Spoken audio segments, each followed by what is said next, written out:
les gens qui se rendaient à San Giovanni Rotondo étaient toujours un peu impressionnés. Parce qu'il fallait se confesser, on savait que le Padre Pio refusait l'absolution si on n'avait pas les dispositions nécessaires. On se sentait un peu comme un humble enfant devant lui, d'autant plus qu'au tribunal de la confession, il représentait, comme vous le savez, notre Seigneur Jésus-Christ. C'était du sérieux. On le voyait aussi comme un père protecteur, lui qui faisait tant de miracles. On avait besoin de ces miracles. Et on venait.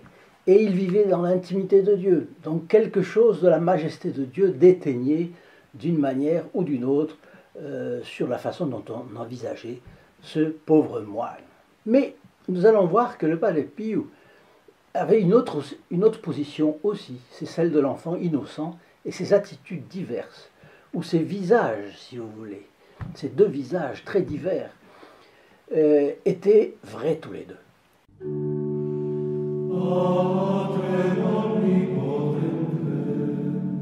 Cher ami fidèle du Padre Pio, bonjour. Mon nom est Jean Goyard et vous assistez au programme sur les pas du Padre Pio.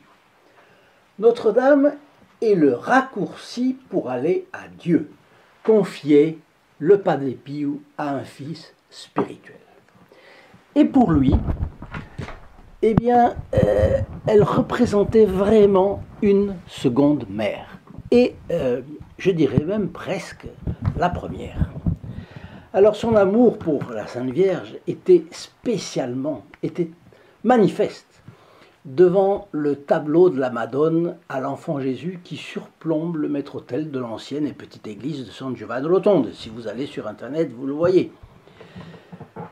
Dans la grande église, et qu'il a fait construire après, il y a une espèce de mosaïque qui représente la même. Mais évidemment, ce n'est que la mosaïque. Lui, il allait devant le vrai tableau qui était dans la petite église, le petit sanctuaire. Donc il avait une dévotion tendre, extrêmement tendre, super tendre, envers la Madone delle Grazie, Notre-Dame des Grâces en italien. Bon. Et il lui confiait tout, comme un petit enfant à sa mère. Ses souffrances, ses peines, ses angoisses, ses intentions, ses remerciements, ses joies, ses repos, tout. Il passait des heures en prière devant ce tableau du maître-autel de San Giovanni Rotondo. Des heures le jour et des heures la nuit. Et voyez comme c'est joli, comme c'est beau en soi, un homme qui ne passe pas un jour, qui ne passe pas une demi-journée, ni une heure, ni un quart d'heure, sans offrir quelque chose, quelques pensées à la Sainte Vierge. Tenez, je vous propose une idée. Que pensez-vous de faire la même chose? Ne pas passer un certain temps sans offrir quelque chose à la Sainte Vierge et au Padre Pio. Disons, à la Sainte Vierge, pas l'intermédiaire du Padre Pio. Vous verrez, vous serez plus calme, votre âme affrontera mieux les difficultés de cette vie. L'inquiétude aura moins de prise sur vous. Vous n'aurez pas de tentation de baisse de morale. Vous pouvez même aller plus loin. Ne pas passer un jour sans faire un partage de vidéos du Padre Pio. Vous recevrez le bénéfice très réel d'une messe célébrée pour notre chaîne, mais en plus, chaque personne qui recevra la vidéo en partage entrera aussi parmi les bénéficiaires de cette messe. C'est prévu, c'est convenu avec le Père, le prêtre célébrant cette messe. Ainsi, vous serez l'intermédiaire qui aura permis une pluie de grâce chez vos connaissances. Ça vaut la peine, ça vaut le coup. Le 5 mai 1957, lors du premier anniversaire de son hôpital, la Casa Sollievo della Sofferenza, quand il s'adresse aux fidèles, le Padre Pio laisse échapper cette confidence, manifestant son amour si fervent pour la Madone. Très sainte Marie, Notre-Dame des Grâces, Reine à laquelle nous exprimons chaque jour notre amour, nous implorons votre maternelle assistance, régnez souverainement sur nous tous et assistez-nous toujours. C'était un cri de foi, de confiance. Eh bien, nous aussi, nous pouvons, à la suite du Padre Pio, implorer Notre-Dame plus souvent et avec plus de foi. De veiller sur nous dans les dangers matériels et moraux, de nous assister dans le combat contre le démon, de nous protéger dans l'adversité, de nous secourir quand nous sommes prêts à tomber, de nous relever si nous sommes tombés, Et c'est pourquoi demander son aide au Padre Pio est nécessaire et même indispensable. Mais alors, pense-t-on fréquemment à lui? Je pense que oui, je l'espère. Vous pensez fréquemment à lui, mais quoi? 3, 4 fois dans la journée? Ou alors ne pas passer un quart d'heure sans penser à lui, ce serait formidable. Et si vous pensez à lui, eh bien il vous aide. Et s'il vous aide, est-ce que vous pensez fréquemment à lui renvoyer l'ascenseur? Si vous pensez que vous pouvez le rétribuer en quelque chose, que vous devez le rétribuer en quelque chose, lui qui vous a si souvent aidé, eh bien demandez encore son aide, il sera toujours content que vous le sollicitiez. On ne le sollicite jamais assez. Et puis rétribuez-le aussi en vous laissant guider sur le site st-padre-pio.fr. Vous verrez combien il est important de travailler tous ensemble, nous tous ensemble, dans la même direction. L'enthousiasme du Padre Pio avec la Madonna delle Grazie, Notre-Dame des Grâces, date de bien avant sa rencontre avec ce tableau à San Giovanni Rotondo. Parce qu'il était encore à Pietrelcina lorsqu'il a écrit le 20 juillet 1913 au Padre Benedetto. Mon esprit a été subitement transporté par une force supérieure dans une vaste salle remplie d'éblouissantes lumières.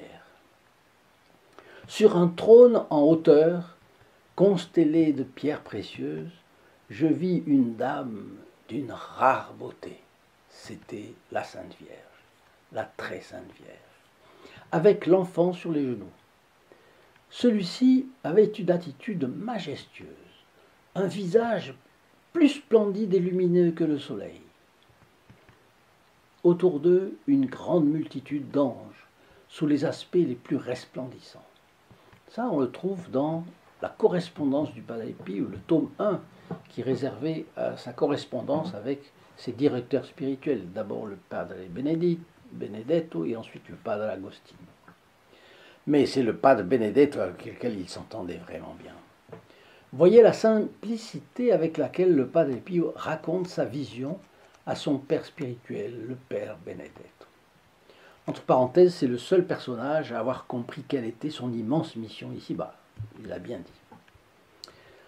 Sa mission, eh bien, nous pouvons y apporter une petite pierre, une petite participation, en la faisant connaître et en partageant ses vidéos. Mettez votre like, etc. Donnez-moi vos commentaires. N'oubliez pas de le faire. Cela me fait penser aussi que vous pouvez obtenir gratuitement cette photographie et ce livret de méditation du Padre Pio, tout simplement en passant un petit coup de fil. Un petit coup de fil au 08 05 36 08 47. C'est un appel gratuit pour la France métropolitaine. Le prix d'un appel local pour les dom-toms, donc très peu. Et pour nos cousins canadiens, c'est un autre numéro de téléphone, c'est le 1 844 398 88 67. Lorsque le tableau, je reviens à mon fil, lorsque le tableau au-dessus du maître-autel du sanctuaire Notre-Dame des Grâces, à San Giovanni Rotondo, était porté en procession aux fêtes annuelles de la...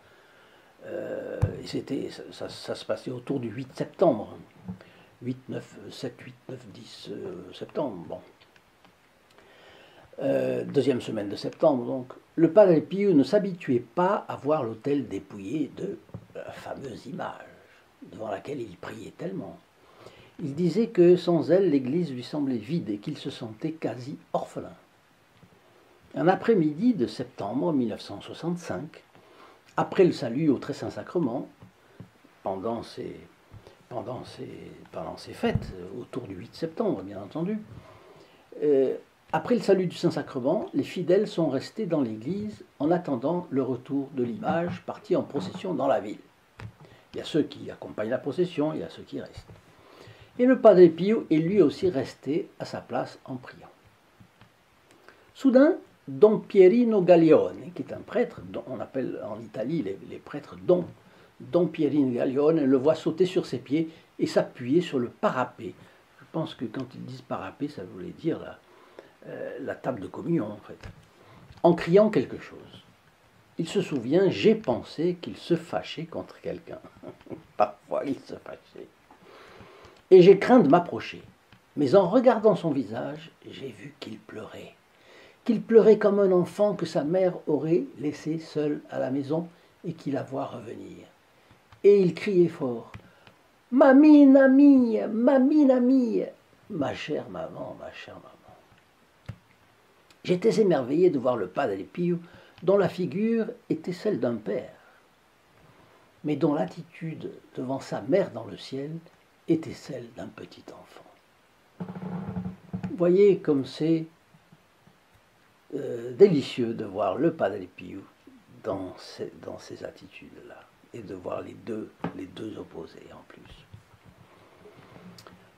Alors maintenant, je vais vous laisser à la prière que j'ai séparée pour vous. C'est un acte d'offrande à la Sainte Vierge, et qui a été fait par qui? Par Saint Louis Grignon de Montfort.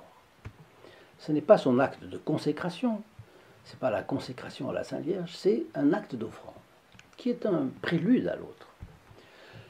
Je vous salue Marie, fille de Dieu le Père. Je vous salue Marie, mère de Dieu le Fils. Je vous salue Marie, épouse du Saint-Esprit. Je vous salue Marie, temple de la très sainte Trinité. Je vous salue Marie, Madame, mon bien, mon amour, la reine de mon cœur, ma mère, ma vie, ma douceur et mon espérance très chère, mon cœur et mon âme. Je suis tout à vous, et tout ce que je possède est à vous. Ô Vierge bénie entre toutes, que votre âme soit en moi pour louer le Seigneur. Que votre esprit soit en moi pour me réjouir en Dieu. Ô Vierge fidèle, scellez mon cœur, afin qu'en vous et par vous, je sois trouvé fidèle à Dieu. Permettez, ô Mère de la miséricorde, que je me trouve parmi ceux que vous aimez, que vous enseignez, que vous guidez, que vous soutenez et que vous protégez comme vos enfants.